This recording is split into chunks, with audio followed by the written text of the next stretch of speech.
kültür şehri. Gazişehir 500 bin mültecisiyle ensar şehri. Ama son dönemde yaptığımız yatırımlarla artık Gazişehir bir eğitim şehri. Gazişehir bir bilim şehri. Gazişehir bir teknoloji şehri. Gazişehir bir fuarlar şehri odak noktasına gitmektedir. Bu güzel şehre hoş geldiniz, sabahlar getirdiniz diyorum. 20 yıldır gelen büyük bir serüvenimiz var. İlk fuarı açtığımızda yağmurların altında, çardakların altında açtık. Şimdi ama böyle bir dünya var. En son Cannes'a gittim.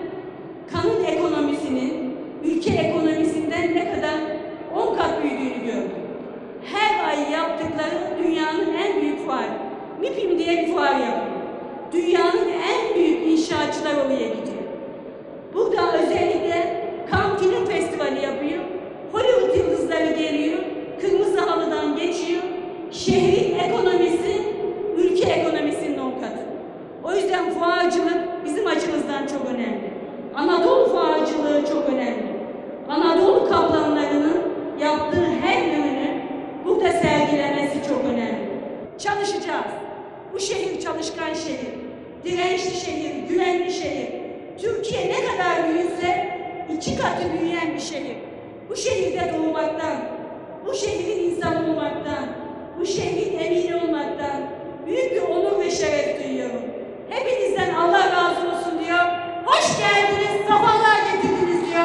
Hepinizi sevgiyle, muhabbetle selamlıyorum. Sanayinin, üretimin ve alın terinin helal kazanca dönüştüğü Gaziantep'te aranızda bulunmaktan dolayı onur duyuyorum.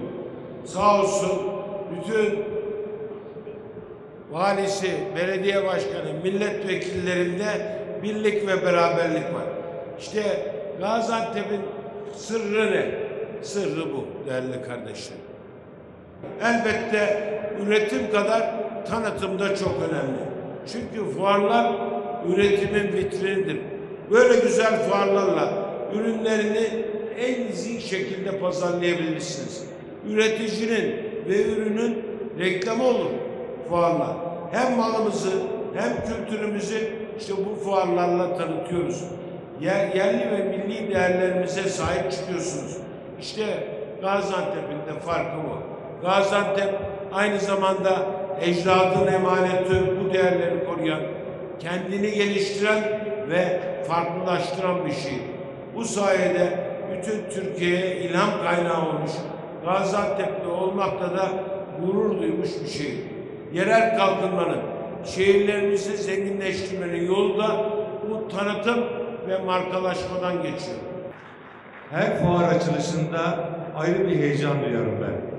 Ve bu heyecanımı da belli ederim. Beni tanıyanlar bu heyecanımı bilir.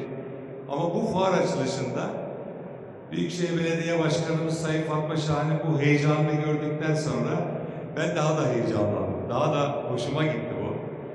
Gerçekten bir yandan gastronomi, bir yandan tarih, kültür, sanayide değişim, dönüşüm, birlikte çalıştığımız her başlıkta Gaziantep çok daha güzel yerlere doğru gidiyor. Fuarcılıkta da bugün gördüğüm çok daha iyi bir yere geldi. İnşallah Anadolu fuarcılığının gelişmesi anlamında bugün bu fuarın açılışı çok daha iyi yerlere gelmemizi sağlayacak. Buna inanıyorum.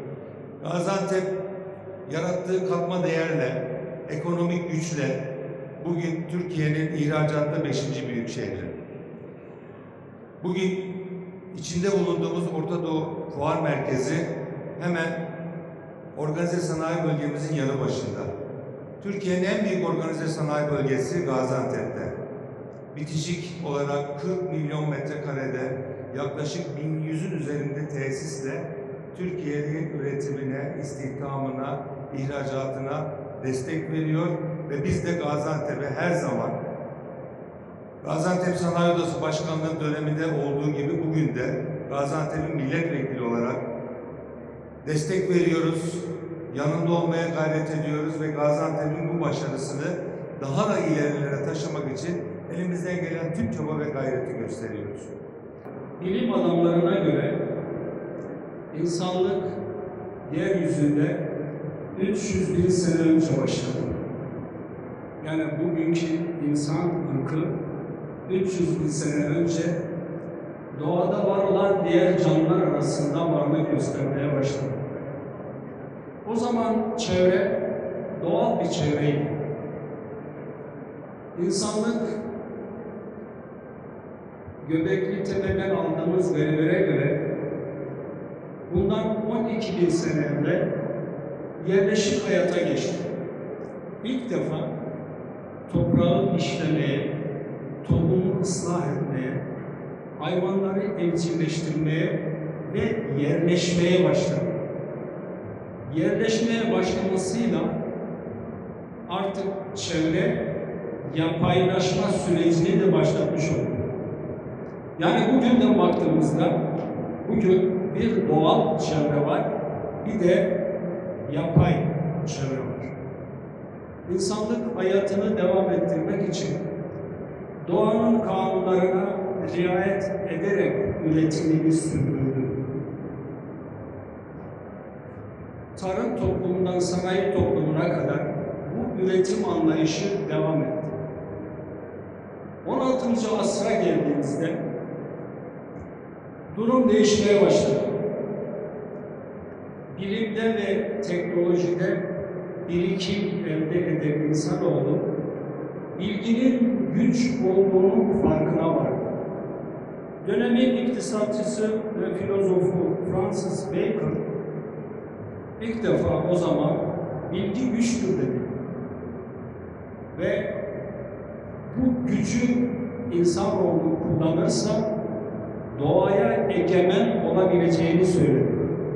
Eşyanın eşya ile iletişim kurduğu bir zamanda son derece karmaşık hale gelmekte olan şehir hayatını daha yaşanılabilir hale getirmek için her türlü teknolojiyi şehirde yaşamanın hizmetine sunmak üzere gerçekleştirmek gerekmektedir. Bu alanda ağırlıklı olarak kullanılan teknoloji, yazılım, donanımdır. Bu girişim inovasyon, kodlama, hülasa, yapay zeka işidir. Bu durumda şehir daha güvenli hale gelecek, sağlıklı bir yaşam ortamına kavuşacaktır. Enerji gibi değerli kaynaklar daha iyi yönetilecek, suç oranı düşecek, ulaşım iyileştirecek, sağlık yönetimi daha da verimli hale gelecektir. Hızlı ve doğru verilerle şehrin geleceği daha doğru bir şekilde planlanabilecek, elde edilen verilerle iklim değişikliğinin olumsuz sonuçlarına daha iyi müdahale edilebilecektir. Sözlerime son verirken, teknolojiyle tahrip ettiğimiz doğayı yine teknolojiyle onaracağımıza inanıyor. Hepinize saygılar sunuyorum. Teşekkür ediyorum. Gaziantep, birlikte iş yapma kültürünün güçlü olduğu bir şehir. Bunun neticesinde de birliğini, bütünlüğünü muhafaza ederek 10 milyar dolar ihracat hedefine ulaşmak üzere olan bir şehir. Bunu yaparken şehrimizde ne teşvik var, ne limanımız var, ne de öyle çok ihracat yapacak ham maddemiz var. Ama beşeri sermayemiz var, birlik bütünlüğümüz var, kardeşliğimiz var. Hepsinden önemlisi de Gaziantep'lilerin müteşebbis ruhu var. 3000 kilometre, 2000 kilometre öteye gidip açık hesap mal bırakabilecek cesaret var. Dolayısıyla da Gaziantep fuarlar şehri, Gaziantep girişimcilik şehri, Gaziantep'te bu fuara geldiğinizden dolayı ben hepinize teşekkür ediyorum. Bunu düzenleyen Türkiye Belediyeler Birliği'miz başta olmak üzere ev sahipliği yapan Gaziantep Büyükşehir Belediye'mize ve katkı sunan herkese teşekkür ediyorum. Hayırlı olsun. Allah bismillah. Çekiyoruz efendim. Sayın Bakan çekiyor. Bizim çöpümüz giriyor. Günde 1000 ton çöpümüz giriyor. Tartılıyor. Yaklaşık 700 ton kilosu burada ayrışıyor. Ayrışamayanlar buraya geliyor. 300 kilosu günde geliyor. Buradan ilgili boru hatlarıyla döşemiş durumdayız. Buradan gazı elde ediyoruz ve burada jeneratörlerle çalışıyoruz. 12.000 adet tüy beyazlık gerek oluşturduğu bir Burada dikiş mi var? Yapıştırma yok. Yok, hayır, sadece el dikişiydi. Çok iyi. 1,5 ay süren bir süreçten sonra bu şekilde bir eser oluşturdu. Aynı şekilde tekstil atıklarıyla da sanat eseri yapıyorum.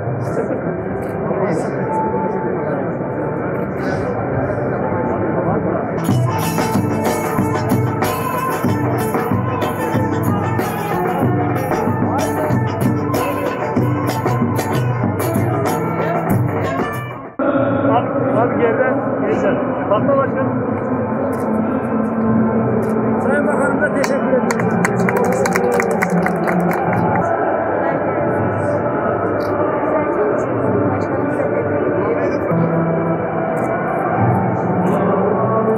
Ekolo'da teleskopik yükleyici ve ekskavatörler üretiyoruz. Ayrıca grubumuza bağlı traktör grubumuz var. Yine LS lifti, kaldıraç, makaslı kaldıraçlar üretiyoruz. Yani biz bu anlamda ciddi yatırımlarımız var. Yani, tabii efendim, %30-35 pazar payımız var.